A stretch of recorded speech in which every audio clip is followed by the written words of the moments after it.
আপনারা জানেন বাংলাদেশে এখন কি হচ্ছে। আপনারা গণভোটে সবাই কি হ্যাঁ এর পক্ষে ছিলেন না? আমরা সবাই কিসের পক্ষে ছিলাম? আমরা হ্যাঁ এর পক্ষে ভোট দিয়ে গণভোটকে জয়যুক্ত করেছি, কিন্তু সেই গণভোটের গণরায়কে নিয়ে যাওয়া হচ্ছে আদালতে। গণভোটের বৈধতাকে প্রশ্ন করা হচ্ছে আদালতে। আমরা কি সেটা মানবো না। যদি জনগণের রায়কে আদালতে নিয়ে যাওয়া হয় তাহলে আমাদেরকেও রাজপথে যেতে হবে। কথা খুবই পরিষ্কার। আমরা জুলাইয়ের মতো স্লোগান দিতে চাই না, হাইকোর্ট না রাজপথ, কিন্তু এই স্লোগান দিতে আমাদেরকে বাধ্য করবেন না। আমরা জাতীয় সংসদ হয়েছে, সংসদকে সংস্কার পরিষদ সদস্য হিসেবে ঘোষণা করতে হবে এবং গণভোটের গণরায় অনুযায়ী সকল সংস্কার বাস্তবায়ন করতে হবে। এর অন্যথা, এর বিকল্প আমরা কোনো কিছুই মেনে নিব না। এবং রাজনৈতিক প্রশ্নগুলোকে, জনগণের ম্যান্ডেটকে আদালতে নিয়ে পরিস্থিতি অস্থিতিশীল করার চেষ্টা করবেন না, আদালতকেও প্রশ্নবিদ্ধ করবেন না। বিজ্ঞ আদালতের প্রতি আমাদের আহ্বান থাকবে, জুলাই গণ অভ্যুত্থানের হাজারো মানুষের রক্তের মধ্য দিয়ে আজকের প্রধান বিচারপতিগণ বসেছেন।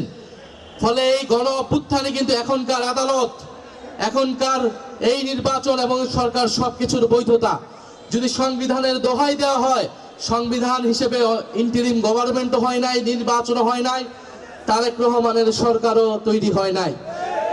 যদি পুরানো সংবিধানের কথা বলা হয় তাহলে ফ্যাসিস্ট হাসিনাকেই এখনকার প্রধানমন্ত্রী হিসেবে মেনে নিতে হবে। বর্তমান সরকার কি সেটা মেনে নিতে প্রস্তুত কিনা আমরা তার কাছে সেটা শুনতে চাই। ফলে অযথা জল ঘোলা করবেন না। সংস্কার বাস্তবায়ন করতে হবে, বিচার বাস্তবায়ন করতে হবে।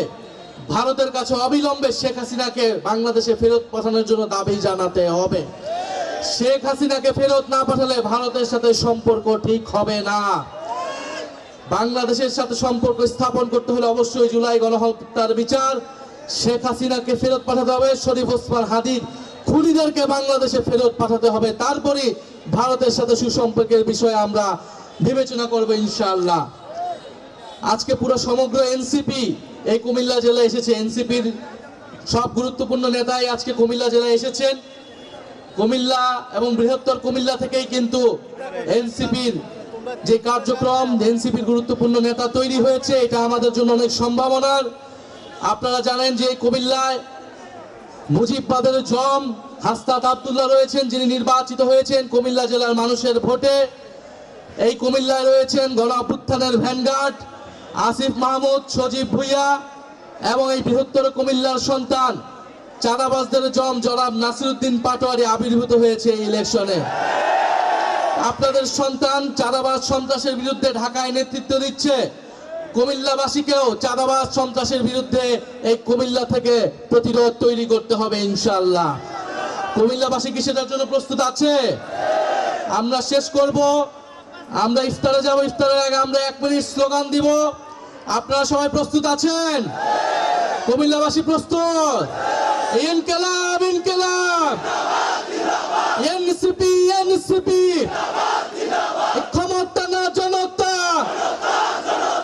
আপোষ না সংগ্রাম, দালালি না রাজপথ, গোলামি না আজাদি, তুমি কে আমি কে, আমরা সবাই হাদি হব, যুগে যুগে লড়ে যাব। অ্যাকশন টু অ্যাকশন, এনসিপির অ্যাকশন, চাঁদাবাজের বিরুদ্ধে, সন্ত্রাসীদের বিরুদ্ধে, ফ্যাসিবাদের বিরুদ্ধে, আগ্রাসনের বিরুদ্ধে